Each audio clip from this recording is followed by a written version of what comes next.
I want to talk a little bit about some of the things that I think I've learned over the last 40 years in working in this industry.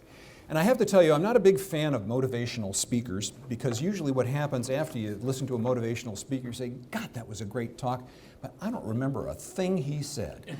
So what I'm hoping is that from this potpourri of stuff that you're going to hear, that maybe there's one thing in there that you can take away that will be of use to you, that you can use in your professional life. At least that's my hope. So you hear people talk a lot about branding. And these are some things that Lisa and I do when we do Career Pathways workshops. We talk to people about their personal brands. Well, there are three things that I really want to point out: your brand, your attitude, and your reputation. So what is a brand? Well, here's what a brand is not. A brand is not a logo. It's not a symbol.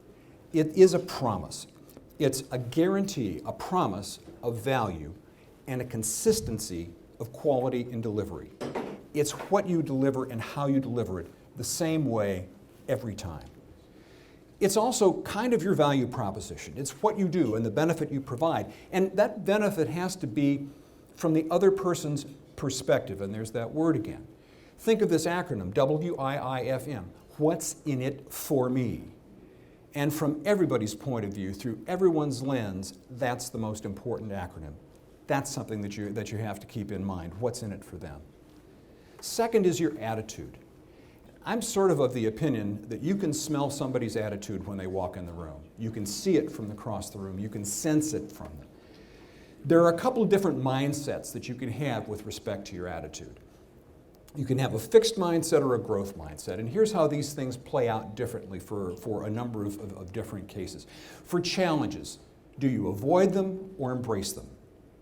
Obstacles, do you tend to quit or persist? For effort, do you see effort as futile or a path to mastery? Criticism, do you defend or do you learn?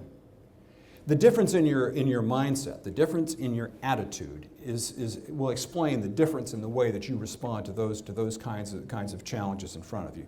And finally, sort of, if you will, the product of your brand and your attitude is your reputation.